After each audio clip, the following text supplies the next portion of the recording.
इसको कहते हैं सेंटेंस करेक्शन। जैसे मैं let me start with rule number 1। जैसे आपका ये रूल नंबर 1 जो है ना, इसको कोई भी एग्जामिनर किसी भी एग्जामिनेशन के अंदर स्किप नहीं कर सकता, चाहे वो 1 पेपर का एग्जाम हो, तो चाहे पीएमएस का एग्जाम हो, चाहे वो सीएसएस का एग्जाम हो। जैसे इस रूल नंबर 1 को किसी भी तौर पे इग्नोर नहीं किया जा सकता। रूल क्या है? रूल ये है कि माय डियर स्टूडेंट, व्हेन जब आपका जुमला 2 क्लासेस पे मुश्तमिल होगा, अगर पहले क्लास में एक वर्ड आएगा तो उसका पैरेलल वर्ड दूसरा आना भी जरूरी होता है। मीन कि अगर पहले क्लास में सक्सेसफुली का वर्ड आया है तो नेक्स्ट में व्हेन लाजिम है, no sooner than, such as, although yet, else but, seldom never. As के साथ एज भी आ सकता है, एज के साथ दैट भी आ सकता है, both and, not only but, और अगर खाली नॉट होगा तो उसके साथ बट आएगा। scarcely when, no sooner than, such as, although yet, else but, seldom never। as के साथ as भी आ सकता है, as के साथ that भी आ सकता है, both and, not only but also। और अगर सिंपल नॉट आएगा तो डियर उसके साथ बट का आना लाजिम है। फॉर एग्जाम्पल ये जुमला देखें, I have seen many time, ये समझे आपको 10 दफा सीएसएस में आ चुका है। जुमला क्या आता है कि although he is a hard working student, और पेपर में लफ्ज बट आता है, बट नहीं आ सकता। हम लिखेंगे although he is a hard working student, but also गलत है, आप बट की जगह लिखेंगे yet। आप लिखेंगे also although he is a hard working student, yet he has failed to get good marks। अच्छा, अब रूल नंबर 2 की तरफ मूव करते हैं। मशहूर कौन से हैं, मैं मशहूर भी बता देता हूँ। सबसे ज्यादा जो अहमियत का हामिल है वो स्क्रेसली वैन वाला है, पेपर में देन इसके साथ आ जाता है, नो सूनर के साथ पेपर में वेन आ जाता है, और तीसरा आल्दो येट वाला है, और चौथा जो है ये नॉट ओनली बट आल्सो वाला है। तो इनको तो आपका एग्जामिनर आप समझे मिस ही नहीं कर सकता। आप प्रीवियस पेपर देख लें, हर दूसरे तीसरे चौथे साल ये चीज नजर आएगी। रूल नंबर 2,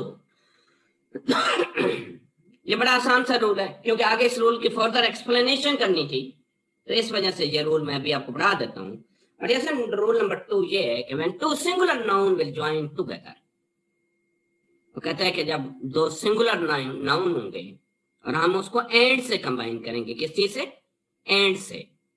जैसे अगर हमारे 2 सिंगुलर नाउन होंगे and if we will combine with and, the verb must be singular, or verb must be plural rather than the singular। And के अलावा आपको पता है और भी ऑप्शंस होती हैं, एज वेल एज भी होता है, विद भी होता है, लेकिन उसने कैटेगोरिकली बता दिया है कि अगर आप इसको एंड से कंबाइन करेंगे किससे? एंड से कंबाइन करेंगे तो आपका वर्ब जो है वो हमेशा प्लूरल होगा, आपका वर्ब कभी भी सिंगुलर नहीं हो सकता। Aslam and Ali were, gold and silver are, fire and water do, he and I वर।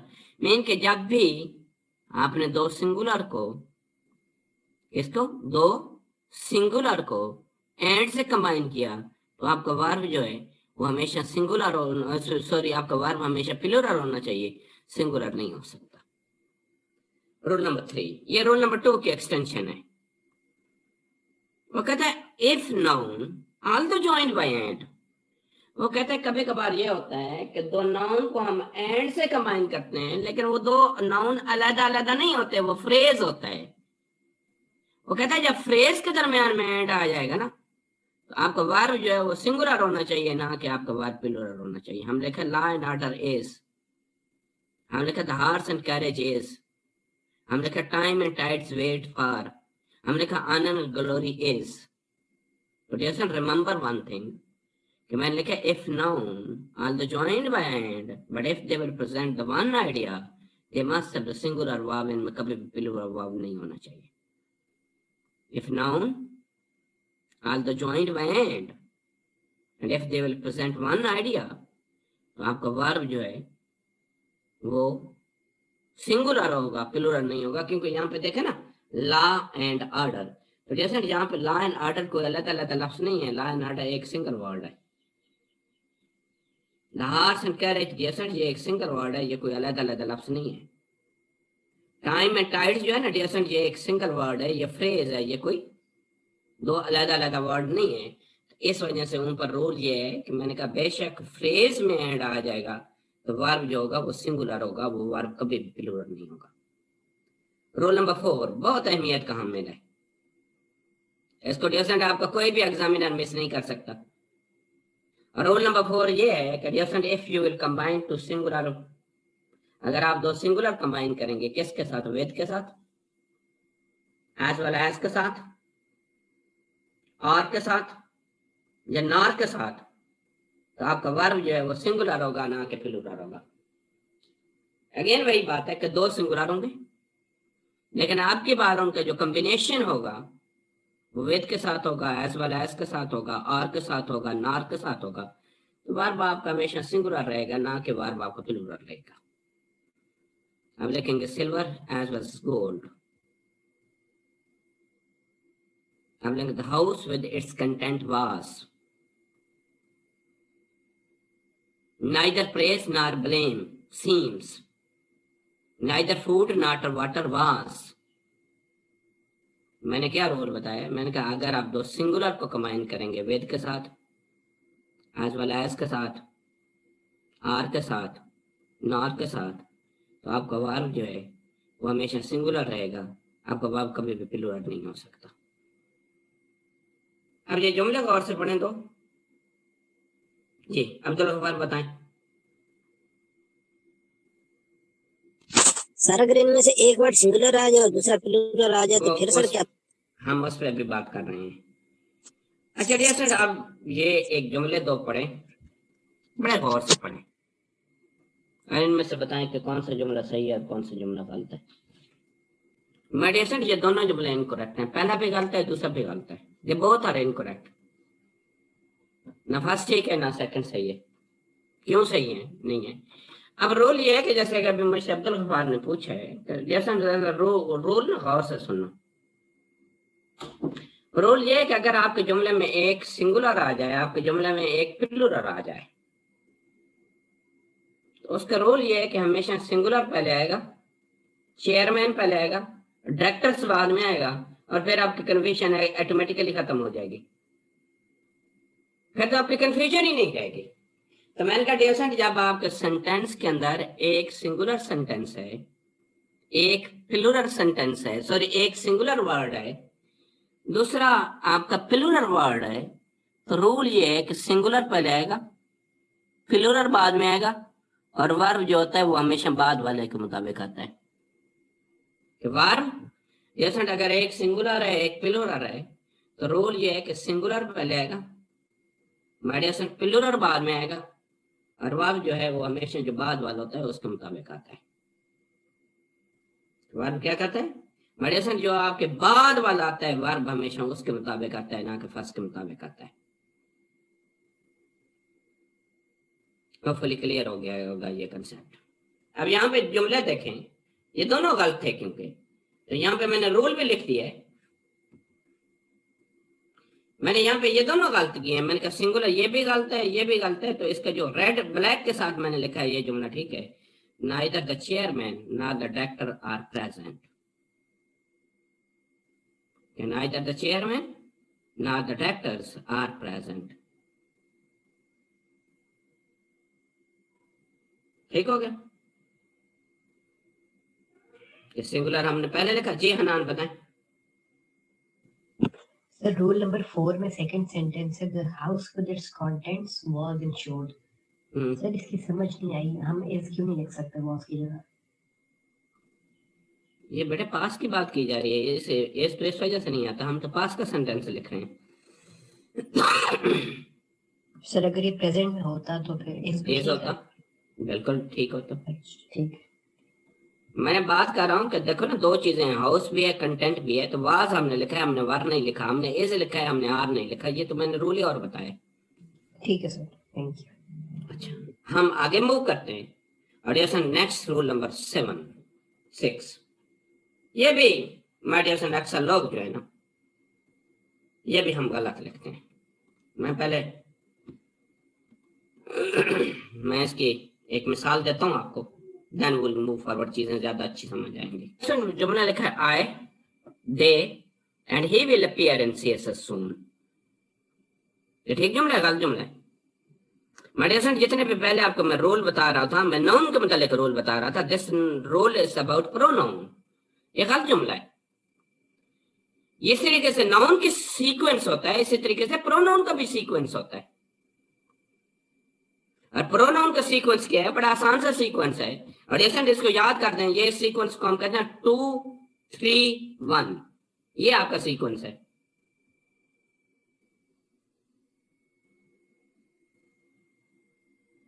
ये आपका सीक्वेंस है 2 3 1। और ये सीक्वेंस हमें क्या कह रहा है? ये सीक्वेंस हमें ये कह रहा है कि सबसे पहले हम सेकंड पर्सन यूज करेंगे। जब भी जुमले में आपने तीनों प्रोनाउन एज ए सब्जेक्ट के तौर पे यूज करने हैं या एज ए ऑब्जेक्ट के तौर पे यूज करने हैं, तो फिर इनका सीक्वेंस होगा, सबसे पहले सेकंड पर्सन आएगा, फिर थर्ड पर्सन आएगा, देन फर्स्ट पर्सन आएगा। ये मैं ये जुमला पढ़ू ना, इसमें दो हैं ही दो पर्सन, इसमें तो हैं ही दो पर्सन, तो ये जुमला होना चाहिए आई। गलत है, आई कभी भी पहले नहीं आ सकता। ये जुमला होना चाहिए ही, दे एंड आई। ये देखें ना, आखिर ये जुमला ही एंड आई गलत है, ही एंड आई एंड ही गलत जुमला है। तो माय डियर फ्रेंड, हमेशा आई बाद में आएगा, ही पहले आएगा। और डियर अगर किसी जुमले के अंदर ये तीनों आ जाते हैं, मतलब ये जुमला जो है ना, इसको मैं चेंज करता हूँ और इस जुमले को मैं लिख देता हूँ आई, दे और ही की बजाय मैं यू कर देता हूँ, आई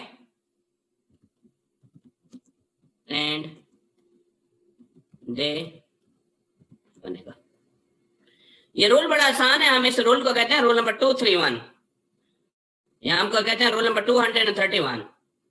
2 stand for second person, 3 stand for third person and 1 stand for first person.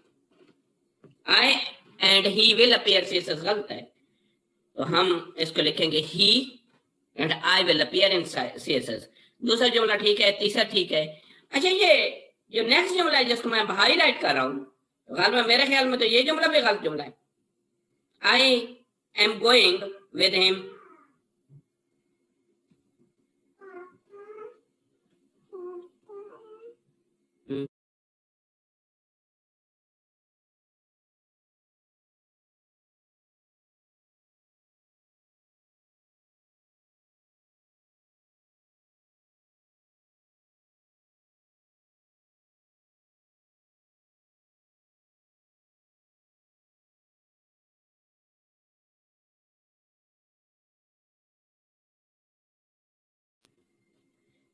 तो क्या ये सही जुमला है? गलत है। I am going with him, तो रूल तो ये कहते हैं ये भी गलत है।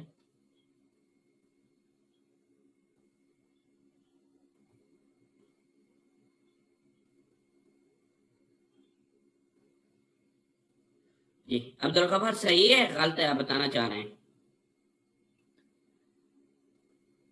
जी अब्दुल गफार, अब्दुल गफार बताएं ये सही है गलत है? सर ये सर ये जुमला तो गलत है। ये जो लिखा हुआ I am going with him, क्या होना चाहिए? तो ये सर मैंने जो रूल पढ़ा था उसमें लिखा हुआ था कि जब पर्सन हो तो उनके साथ फ्रॉम आता है। कैसे सही करें? हाँ इसको तो चीजों के साथ विद आता है सर। करें जरा, इसको सही करें। I am going from him, from him तो सर इधर नहीं बन रहा सही सूटेबल वर्ड।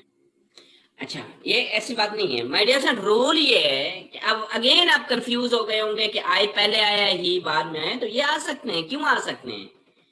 क्योंकि आई यहाँ पे सब्जेक्ट के तौर पे यूज हो रहा है और हिम जो है वो ऑब्जेक्ट के तौर पे यूज हो रहा है।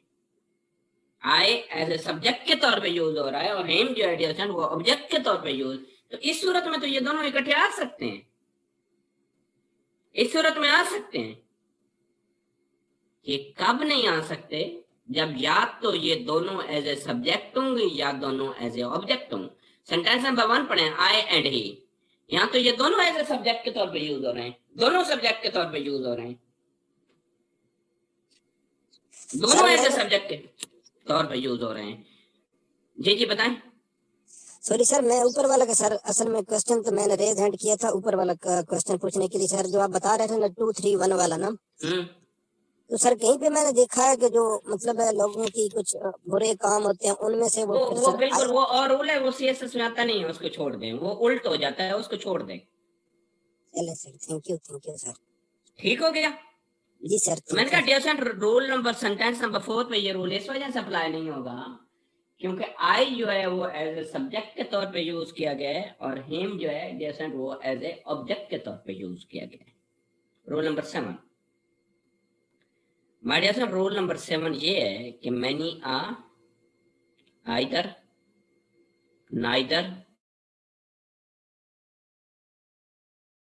One of. ये जब भी किसी जुमले के स्टार्ट में आएंगे, जैसे जब भी ये किसी सेंटेंस के में स्टार्ट में आएंगे तो इनके बाद बेशक आपका सब्जेक्ट सिंगुलर हो या आपका सब्जेक्ट प्लूरल हो, वर्ब जो है ना वो हमेशा सिंगुलर ही आएगा। मैं सबसे आखिरी जुमला पहले देखता हूं। हम लिखे one of my friends, friends singular तो नहीं है, फ्रेंड्स प्लूरल है। हम लिखे वन ऑफ माई फ्रेंड्स, हमने फ्रेंड्स सिंगुलर तो नहीं है, फ्रेंड्स जो है वो लफ्ज़ प्लूरल है। माय डियर फ्रेंड, जब आप फ्रेंड्स का वर्ड लिखेंगे ना तो वर्ब तो आपको सिंगुलर आना चाहिए, फिर वर्ब आपको प्लूरल तो नहीं आ सकता। इसी तरीके से लिखा ना, हमने लिखा मैनी अ मैन, अब मैन लिखा हुआ है मैन, लेकिन क्योंकि शुरू में आ गया, जब आ गया तो वर्ब मस्ट बी सिंगुलर आता then the plural. Neither of two man was, man आ गए, लेकिन लिखा हुआ वाज है इस वजह से क्योंकि उससे पीछे जो है डियर वो टू का वर्ड आ गए। अगर टू का वर्ड हो गए तो verb must be singular, verb कभी भी प्लूरल नहीं हो सकता। तो ये रूल नंबर 7 आपके हर एग्जामिनेशन में आता है, कोई भी एग्जामिनेशन ऐसा नहीं है जिसमें रूल नंबर 6 और रूल नंबर 7 को स्किप किया जाए। अब आगे जाते हैं। My dear friend, rule number 8 is कि हम ये रूल नंबर 2 की एक्सटेंशन है। आपको याद होगा रूल नंबर 2 हमने ये पढ़ा था कि अगर आपका सेंटेंस में एंड आ जाएगा और एंड की दोनों तरफ सिंगुलर नाउन होंगे तो आपका वर्ब जो है वो प्लूरल होगा। लेकिन अब एक एक्सटेंशन आ गई और एक्सटेंशन की ये आ गई है कि अगर आपके सेंटेंस ईच या एवरी से स्टार्ट होगा, कैसे स्टार्ट होगा? अगर आपका सेंटेंस ईच या एवरी से स्टार्ट होगा, अगर आपका सेंटेंस ईच या एवरी के साथ स्टार्ट होगा तो बेशक आपके नाउन दो सिंगुलर हों, बेशक हम उनको एंड से कंबाइन कर दें, इस सूरत में भी आपका वर्ब जो आएगा वो सिंगुलर होगा, ना कि प्लूरल होगा। हमने लिखा every boy and every girl was का लफ्ज आया हुआ है। हमने कहा each lady and each man was.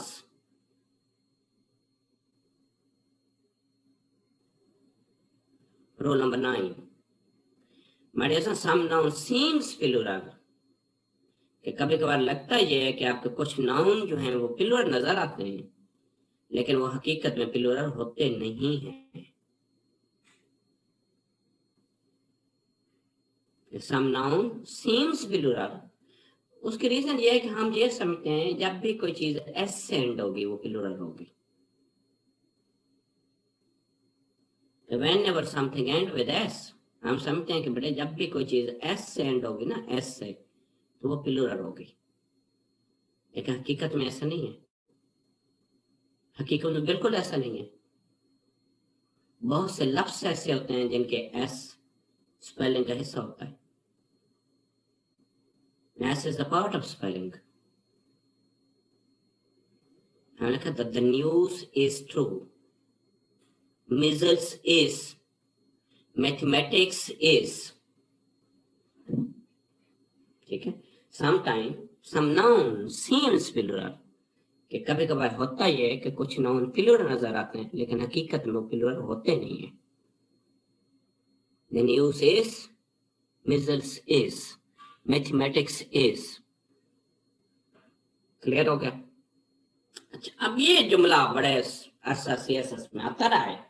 अब मैंने यहाँ पे 2 जुमले लिखे और एक में दोनों के अंदर प्लूरल जो है ना वो मीन्स ये मीन के प्लूरल है, आपका नाउन प्लूरल है, पहले में भी और दूसरे में भी, दोनों में प्लूरल है। लेकिन एक में मैंने इसके साथ एस लिखा है और दूसरे में आर लिखा है और दोनों सही जुमले हैं, दोनों बिल्कुल सही जुमले हैं। 15 मिनट्स, 15 मिनट्स आर, दोनों प्लूरल है, बिल्कुल सही है। लेकिन कभी कभार क्या होता है कि एक जुमला, कभी कभार एक, चलो मैं एक और आप जुमला लिखता हूँ। अब कंफ्यूजन हमें ये हो रही है कि ये 15 जो है इसके साथ एज आता है या इसके साथ आर आता है, सॉरी मिनट्स के साथ। अब रूल ये है कि एक नाउन होते हैं जिन्हें हम कहते हैं क्वांटिटेटिव नाउन। क्वांटिटेटिव नाउन वो है जो किसी भी चीज की क्वांटिटी को मेजर करते हैं, 1 से लेके 1000 तक। अब एक जुमला लिखें, अब सारे जुमला लिखें। आप लिखें 10 millions has been provided for this project।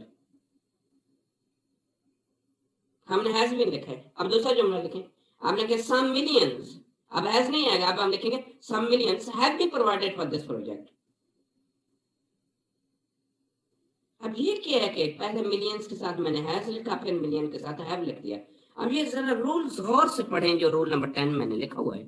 मैंने लिखा है कि when, मैंने लिखा है कि when, मैंने लिखा है कि when a plural noun, और आगे उस प्लूरल की मैंने वजाहत की है quantitative noun.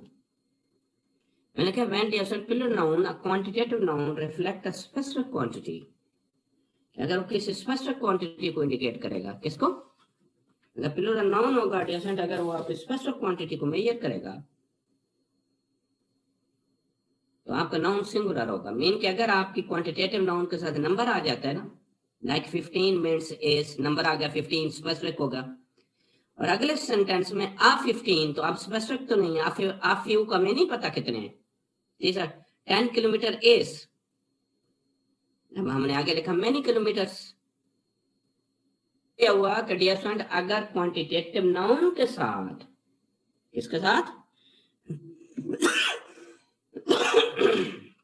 My dear friend, अगर आपके क्वांटिटेटिव नाउन के साथ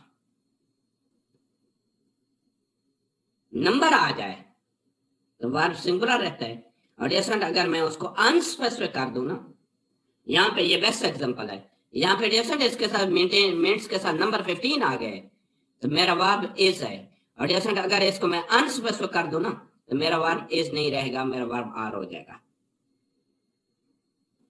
ये दोनों का डिफरेंस है।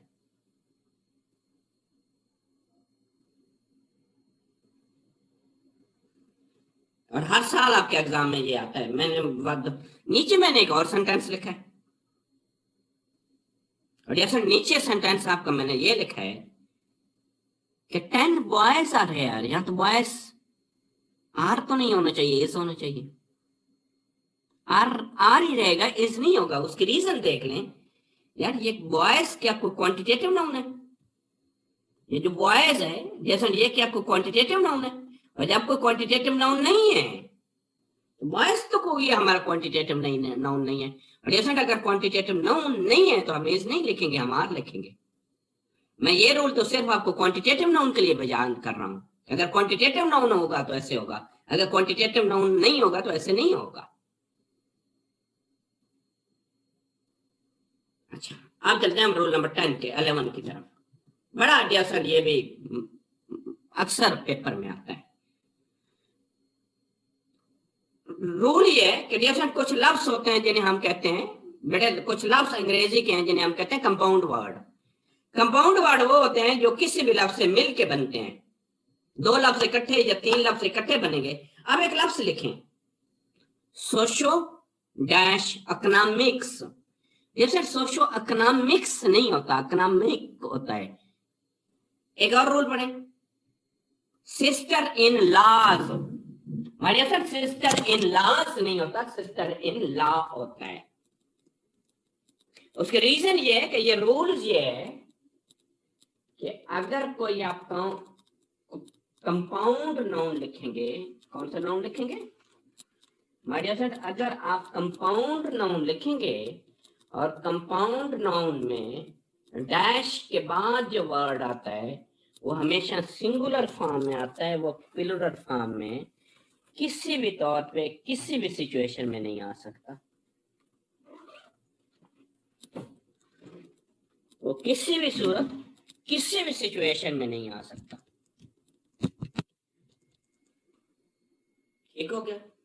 अब यहाँ पे जुमले चंद देखें, मैं लिखा 10 किलोमीटर हैश, मैंने इनके दरमियान में हैफन लगाई है और मैंने इसको कंबाइन कर दिया, मीन के कंपाउंड बन दिया है।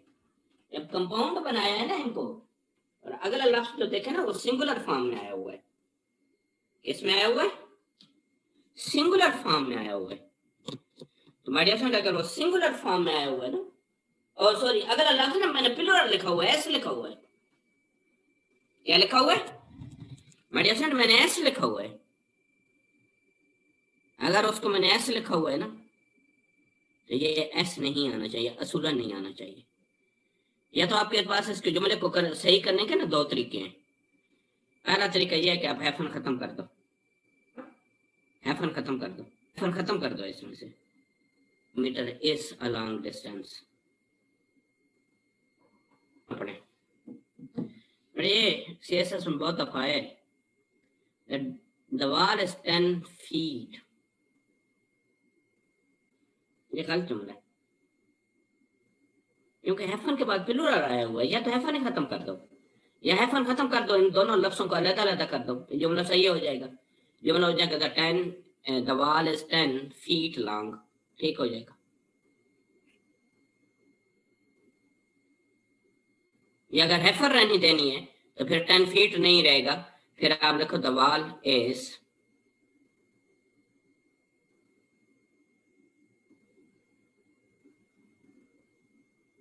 फिर जुमला आप देखो the wall is 10 foot।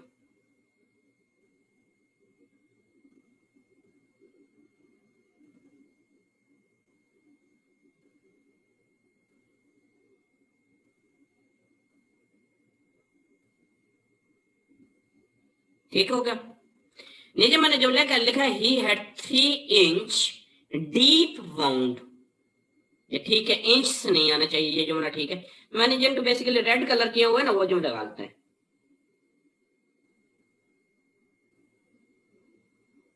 तो मैंने रूल आपको क्या बताया, मैंने कहा जब भी आप दो क्वांटिटेटिव नाउन को कंबाइन करेंगे तो डैश के बाद जो लफ्ज आता है वो हमेशा सिंगुलर फॉर्म में आता है। डैश के बाद वाला कभी भी सिंगुलर फॉर्म से प्लूरल फॉर्म नहीं आता। जी हनान बताएं, क्वेश्चन करें। सर ये 10 और किलोमीटर्स के दरमियान डैश खत्म कर दें तो किलोमीटर्स में एस लग सकता है? बिल्कुल लग सकता है। ठीक है सर। मैंने कहा दो तरीके हैं, या तो इनको कंपाउंड ही खत्म कर दो। देखो यार रूल ये है कि बेटे डैश जब भी आ जाती है ना, डैश के बाद अगला लफ्ज सिंगुलर आता है, प्लूरल नहीं आ सकता। आपकी मर्जी है, जैसे भी ठीक कर लो। हम आगे मूव करते हैं।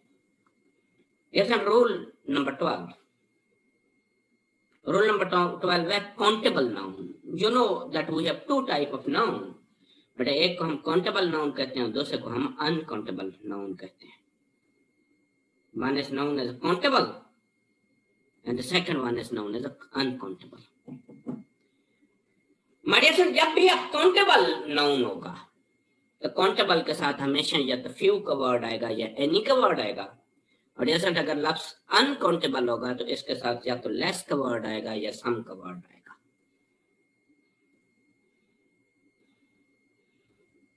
काउंटेबल नाउन जब भी आएगा या तो उसके साथ फ्यू आएगा या एनी आएगा, और जैसे जब भी अनकाउंटेबल नाउन होगा या तो उसके साथ लेस का वर्ड आएगा या उसके साथ सम का वर्ड आएगा। मतलब मैं ये नहीं कह सकता कि there is few water in the jug. Reason ये है कि वाटर इज अनकाउंटेबल। जो चीज अनकाउंटेबल होती है ना, तो उसके साथ मैं क्यों कहूंगा कि there is less water in the jug, या मैं बोलूंगा कि there is some water in the jug. तो ये हमारा एक रूल है। हम आगे चलते हैं रूल नंबर 13 की तरफ। जी हनान बताएं। चलिए पे लास्ट स्लाइड से क्वेश्चन है, अगर प्रेसिडेंट का कंपैरिजन आ जाए तो प्रेसिडेंट रिसीव, वो तो और चीज है, वो तो वो उनको काउंट तो नहीं कर रहे हैं ना, वो तो कंपैरिजन। मैं ये कह सकता हूँ कि that gentleman has receive less vote as compare to the other one, वो तो कंपैरिजन वाली बात है। तो कंपैरिजन में लेस लग सकता है, बिल्कुल लग सकता है। मैं यहाँ पे किसी चीज की क्वांटिटी की बात कर रहा हूँ। किसकी? क्वांटिटी। क्वांटिटी, अगर आपने काउंटेबल नाउन की क्वांटिटी शो करनी है ना, जी सर। किसकी? काउंटेबल की, तो आप फ्यू यूज करेंगे या एनी यूज कर। मैं कहूंगा there are few student in the class. मैं ये नहीं कह सकता कि there is less student in the class. हाँ, मैं लेस तब यूज कर सकता हूं जब मैं कहूंगा there is less student as compare to the previous class. वो यूजेज और है। ठीक है सर, थैंक यू। अच्छा, rule number 13। My dear sir, rule number 13 ये है कि आइदर एंड नाइदर, आइदर और नाइदर दो चीजों के लिए यूज करते हैं। जब भी हम दो से ज्यादा चीजें यूज करेंगे, तो अगर दो से ज्यादा होंगी तो आल होगा, और दो से कम होगी तो एनी वन का लफ्ज आएगा। Yes, and either and neither has been used for two. Either and neither has been used कि जब भी either का लफ्ज आएगा या neither का लफ्ज आएगा, हम all का लफ्ज यूज करेंगे। मीन कि जब दो से ज्यादा चीजें हो जाएंगी ना, तो हम all का यूज लफ्ज करेंगे, और दो से अगर चीजें कम हो जाएंगी तो हम एनी वन का लफ्ज यूज करेंगे। हाँ, चीजें देखो ना, मैंने कहा either of these three answers, ये गलत जुमला है। मैं लिखूंगा all of these three answers are incorrect. My dear son, rule number 14 is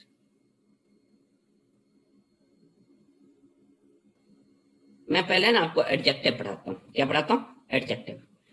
My dear son, adjective जो है ना, adjective is the word that has been used to add in the meaning of noun और pronoun. अब जरा इनको एक दफा गौर से पढ़ें तमाम को। डियर सन, अब मैं ना आपको एडजेक्टिव पढ़ाता हूँ। Degrees of adjective. हमारे एडजेक्टिव की 3 डिग्रीज हैं। अच्छा, पहली बात यह है कि एडजेक्टिव का जो यूजेज है, this is only use with noun. Even adjective के बगैर भी नाउन होते हैं। मैं कहूँगा ही इज अ बॉय, बिल्कुल ठीक जुमला। एडजेक्टिव ना उसको खूबसूरत बनाता है। मैं कहूँगा he is a wise boy.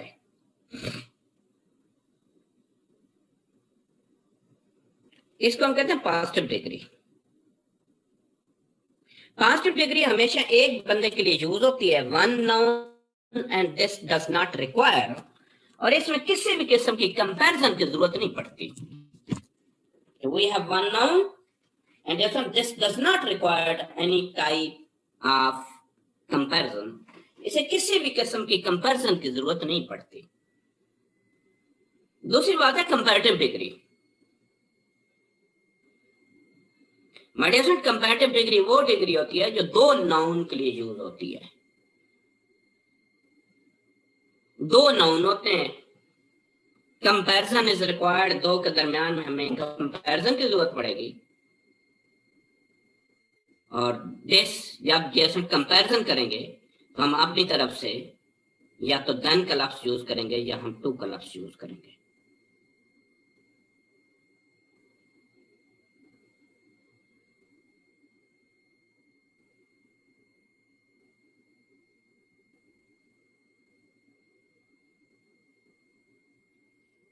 This needs comparison, इसको कंपैरिजन की जरूरत होती है। नीड्स वर्ड्स लाइक, या तो हमारा देन का लफ्ज आता है या हमारा टू का वर्ड आता है। So this comparison is required, then और टू की कंपैरिजन आती है। अब तीसरी डिग्री जो है डियर नाम उसको कहते हैं सुपरलेटिव डिग्री। सुपरलेटिव डिग्री ये याद करने वाली बात है कि जब भी कंपैरिजन आएगी, दो होंगे, दोनों वन वर्सेस वन होंगे, टू का लफ्ज जरूर आएगा, देन आएगा या टू आएगा। जब सुपरलेटिव डिग्री होगी तो दो नाउन नहीं होंगे, दो से ज्यादा होंगे। 3 भी हो सकते हैं, 4 भी हो सकते हैं। ये भी कंपैरिजन इंडिकेट करती है। लेकिन इनकी कंपैरिजन में जैसा आल के लफ्ज का आना जरूरी है। और एक कंसेप्ट होता है exclusion. There is one word जिसको आप कहते हैं एक्सक्लूजन। मेडिसन एक्सक्लूजन का मतलब ये होता है कि कभी कभार हम फील ये देते हैं कि हमने तमाम चीजों के कंपैरिजन किया है, लेकिन कंपैरिजन करते नहीं है, हम एक्सक्लूजन करते हैं। हम क्या करते हैं? हम एक्सक्लूजन करते हैं।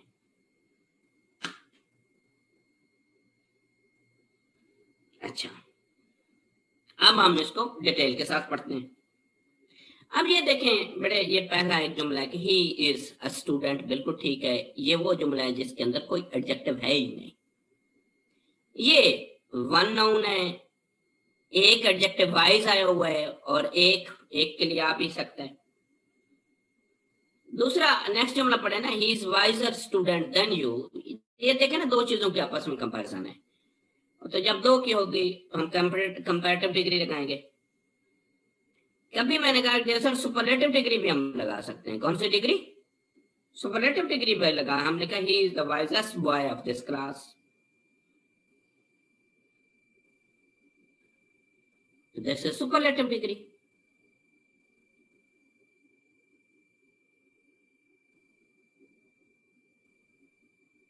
अच्छा, नेक्स्ट जुमला पढ़े। हमने कहा he is the wisest student than any other student of this class. Again बिल्कुल ठीक है, क्योंकि वाइजेस्ट सुपरलेटिव डिग्री हुई है। अब दो की कंपैरिजन तो नहीं है, अब सॉरी दो की कंपैरिजन है, स्टूडेंट भी सिंगल है, ये भी सिंगल है, लेकिन डिग्री कौन सी है? हमने सुपरलेटिव लगा दिया, सुपर और देन का लफ्ज भी आ गया। तो ये तो गलत जुमला हो गया ना। कैसे गलत हो गया? क्योंकि दो की कंपैरिजन है, इंडिकेटर बता रहे हैं दो की हैं, लेकिन हमने डिग्री सुपरलेटिव। ये जुमला गलत है। हाँ, आप लिखेंगे he is the wisest student than any other student of this class, या आप इसको चेंज करो, फिर लिखो he is the wisest student of this class. तो डियर, इस चीज का ये दो जुमले हैं, ये बहुत दफा सीएसएस के अंदर आए हैं। मैं दो जुमले आपको दिखाता हूँ। जुमला आया हुआ कि Karachi is biggest city than any other city of Pakistan. देखो ये सिटी, ये भी सिंगुलर है, ये भी सिंगुलर है, देन का लफ्ज भी आ गया है, और हमने डियर बिगेस्ट का लफ्ज लिख दिया है। गलत हो गया ना। तो या तो बिगेस्ट को बिगर करो, ये जुमला लिखो Karachi is bigger than any other, या बिगेस्ट रहने देना है तो देन भी खत्म करो, आल करो, और इनमें से किसी एक सिटी को सिटीज करो, ताकि दो से ज्यादा चीजों की कंपैरिजन हो जाए। नेक्स्ट जुमला लिखें, he is tallest boy than any other boy of this class.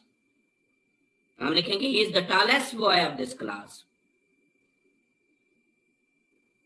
और ये दूसरा जुमला है, he is taller than any other boy of this class as well.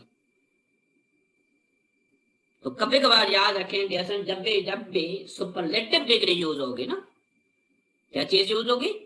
मेडिएशन जब भी सुपरलेटिव डिग्री होगी तो फिर देन का लफ्ज नहीं आ सकता। फिर मैंने आपको इंडिकेटर बता दिए हैं कि आल का लफ्ज लगाएंगे, आप देन का लफ्ज कभी मुमकिन ही नहीं है कि लगा सकें, आल का लफ्ज लगाएंगे।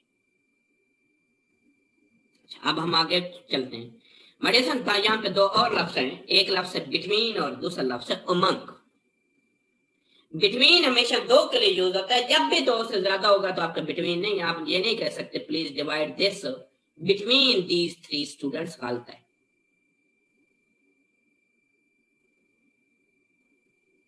जैसा बिटवीन और अमंग में बहुत ज्यादा फर्क होता है।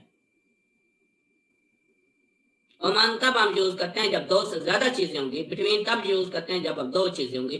जब भी डियर दो से ज्यादा चीजें होंगी तो फिर अमंग का लफ्ज आएगा, बिटवीन का लफ्ज नहीं आएगा। यहाँ पे दो और लफ्ज हैं, एक ओल्डर है, एक एल्डर है। अच्छा, बहुत से लोग इसको ये समझते हैं कि जी रिलेटिव की कंपैरिजन के लिए हम ओल्डर यूज करते हैं, अदर देन रिलेटिव हम एल्डर यूज करते हैं। ऐसी बात नहीं है, ऐसी बात बिल्कुल नहीं है। मेडिएशन रूल ये है, रूल ये है कि जब आप सिबलिंग हैं, आपके क्या हैं, बहन भाई हैं, जब मैंने यहाँ पे लफ्ज सिबलिंग लिखा हुआ है, मैंने कहा देखो अगर मैं कहूंगा my cousin is Elder than me, तो कजन के लिए एल्डर नहीं आ सकता। तो रूल ये है कि जैसे अगर आपके सिबलिंग है तो आप एल्डर यूज करेंगे, अगर आपके सिबलिंग नहीं है कजन के लिए लफ्ज ओल्डर होगा। सिर्फ सिबलिंग, बहन भाई बहन भाई के लिए हम एल्डर यूज करेंगे, अदर डियर स्टूडेंट, अगर अदर देन बहन भाई है ना, हम एल्डर का लफ्ज नहीं यूज करेंगे, हम ओल्डर का लफ्ज यूज करेंगे।